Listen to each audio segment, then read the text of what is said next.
كسر هذا برنامج كنا استانه مرات وقبرتين استوديو مالبون ودك أستراليا بونتلان تي في وعبد علمي له كلنتو وناكسن مركله هي برنامج كنا استانه مر برنامج كاستانه مر وحاو مرتين وجوه لنا قويانا صومالية مركز نقطة تخصصي مارينتا يمامل وناك وعثمان ياسين إسماعيل وهو يمد أستراليا وقت دير وهذا اللي جوجو مدو كله صدّن سنادات اسمع وكسر شقي أمريكا جدسن وأيقول رئيس دولة فيكتوريا وده كان أستراليا وكا لنا مملكة إيوه مارينتا مدة كدبنا ووريجي وده كان ماليشيا هالكاس وكفر شركة إيودنا لنا مارينتا إيه مملكة إلا ترنت شروع ده لنا عيمسكا سيدا إنشورنسيكا إيوه لنا أمريكا بانكين فاينانس اسمع كسر بنتلان تي في waad mahadsantahay cabdi isman ugu horeyn waxaan jeclaan lahaa bal inaad soo koobto Cusmaan Yaasiin shaqooyinkaas tirada badan oo dhinaca dawliga u badnaa maareynta iyo maamulka iyo shuruucda qoseeya dhinaca caymiska inaad bal wax yar faahfaahin ka bixiso waxaan ku takhasusay awalba waxay ahayd qaybta sharciyada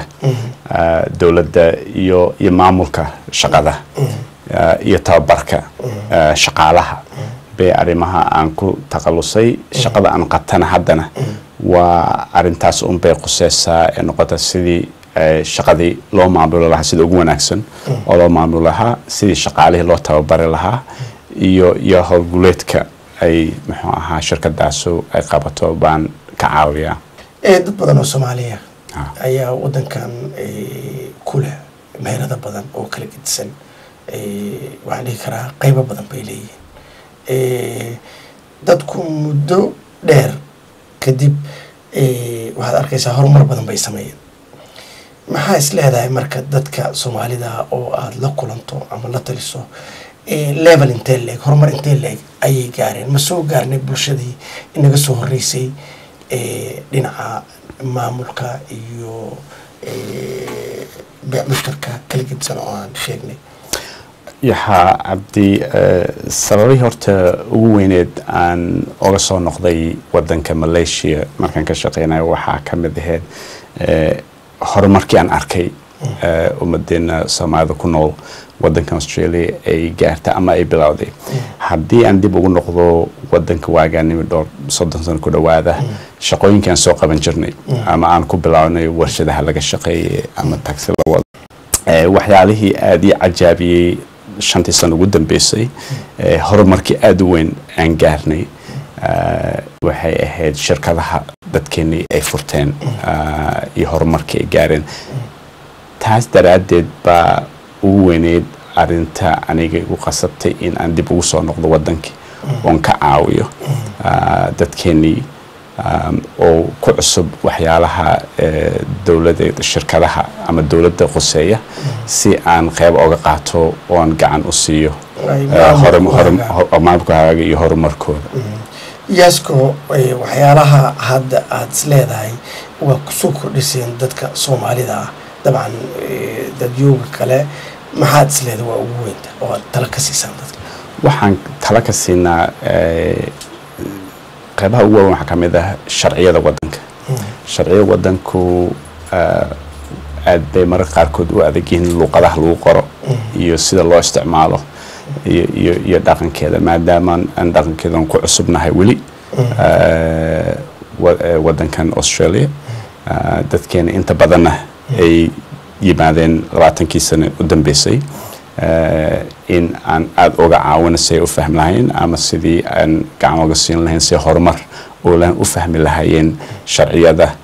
wadanka u yaala iyo say ay ugu dhaqmi lahaayeen dad badan baa waxay leeyihiin shirkado family daycare ama daryeelka caruurta iyo childhood abaminta caruurta aan idhaahdo كمية بدن بيلين دد بدن بارة دد كامل لا شقيسانية دد كاس وعد بيوجو بدينهن الشركة لها عن لا شقينا وعيد قدام بيسي iyo saan u sheegtay horay horumarka dadka nagaareen sanad u dambeeyay taas baa kamid ah ma isdhihi kartaa marka dadku maadaama ay ku cusbaayeen dadku shirkadaha xafiisyo ay leeyihiin dad badan ay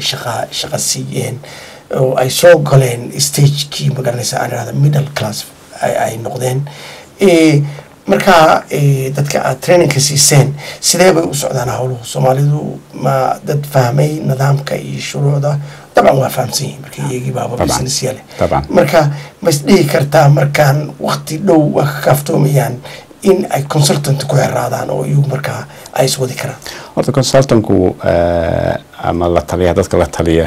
shirkadaha horta wax mar walba loo baahan yahay marnaba kama maqnaan kartid mar walba waa inaad gaartid horumarkii ka horreeyay sanadkii hore waa inay dadku la taliyaan dadkeena oo muxuu ahaa shirkadaha furtay Soomaalida horta meel walba ay tagaan horumar dhaqso ah bay ka gaaraan markii loo fiiriyo dadka kale oo gadaalkiima wadamada kiima siba Afrikada ka yimid horumarkan daraadeed ay gaareen ay furteen xanaanada caruurta iyo shirkadaha shaqaalaha iyo waxyaalaha aad muhiimka oo anigi ajibiyay ama raali geliye waxay markaan wadanku soo noqday Malaysian kiimana arkay maamulkii wadaan iyo shaqadii ay abuureen si horumar gaareen siiba dumarka yaryar shaqooyinka ay u abuureen iyo muxuu ahaa tababarkay siiyeen ba aad gaansis marka waxaan sabaha ugu weyn aniga shaqadan aan qaybtan aan uga qayb qaato waxay ahayd daradeed in dadkii ay shaqadan aad wax u tartay meel fiican gaarsiisay dhaqaalihii dadkiina aad u wanaajisay dadkii halkan degan iyo dadkii wadankeeni deganba ay ka faa'iideen wadankii waa soo qaad marnaba kugu dhalatay yani inta aad shaqaynaysay waxyaalaha badan ood aragtay oo dhinaca maamul wanaagga inaad wadankii branch kale ka furto oo inta tagto aad waxun ku celiso wadankii baa ku dhalatay waa kusoo abatay abaad ku baratay waayahana waxaa socotaa oraah aad iyo aad u wanaagsan oo la yidhaahdo aqoonyahanka lagu daalayo dayntii soo celi wallahi dadkaas mar walba qof walbaba oo wadani ah ama wadankiisu dhashay ama Soomaali ah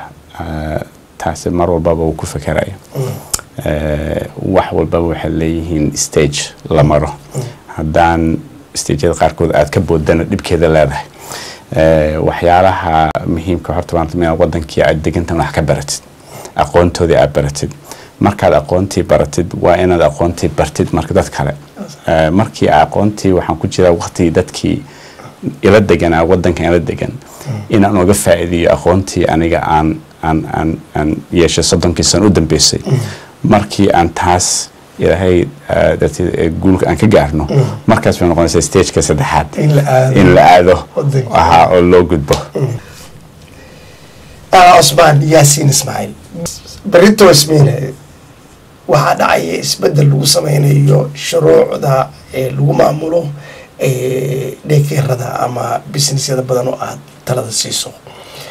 bal wax nooga sheeg maxaa isbedelaya maxay si saameyn ku yeelan doonaan dadka Soomaalida ee businessyada ballaaran ku leh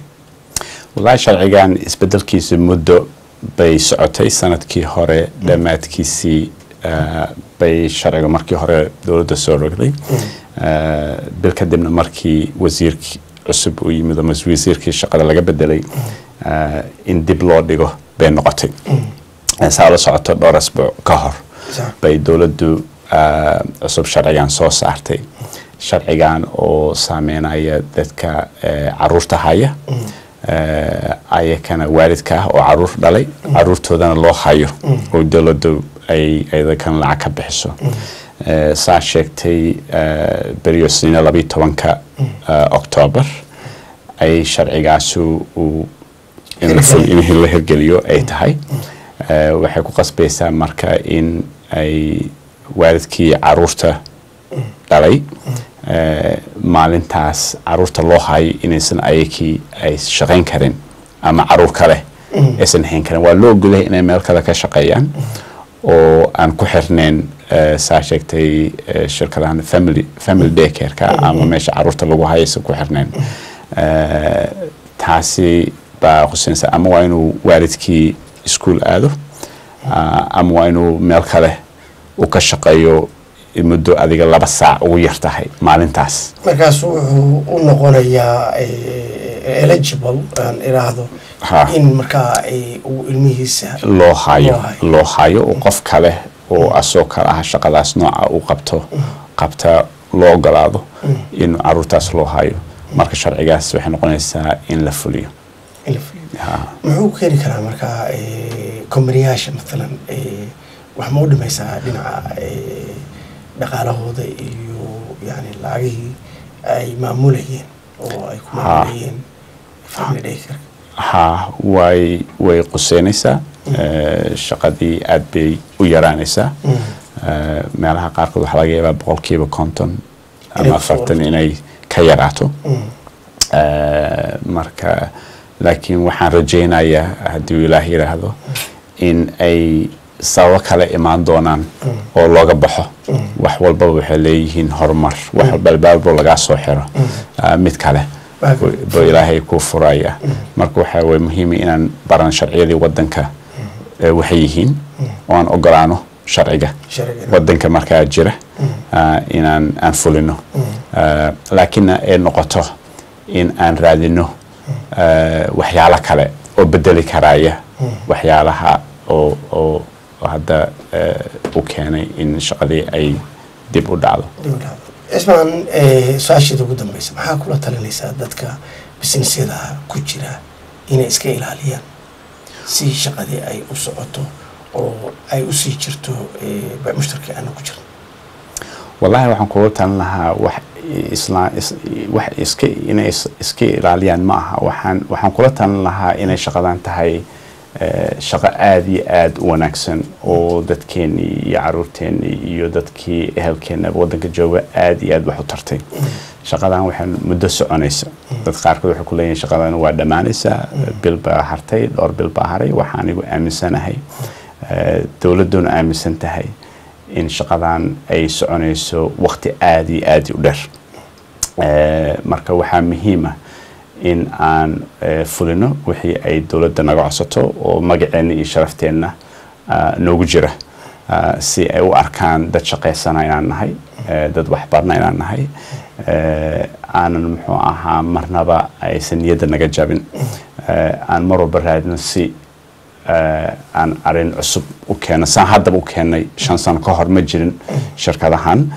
waxaan rajeynayaa inay imaan doonaan waxaan wax ka wanaagsanba marka waxaan kula talin lahaa dadkii inay shaqaystaan wax bartaan awlaadoodana tusaan wixii khayrka ku jira oo xalaashana jidka fiicana baan ugu rajeynayaa haddii Ilaahay ka raali noqdo aad iyo aad ayaa mahadsan tahay Cusmaan ogolaanshaha interviewgan iyo taladaada wanaagsan aad baa mahadsantahay wadaamada cabdi mahadsantahay barnaamijkeennii astaan horumar oo aan ku wareysanayay Cusmaan Yaasiin Ismaaciil takhasusay dhinaca shuruucda iyo maamul wanaagga inta ayaan ku dhaafayaa asbuuca dambe intaynu ku kulmayno barnaamijka astaan horumar waa Cabdi Cilmi Wadale inta iyo nabadgelyo nooli kulanta iyo Puntland TV next week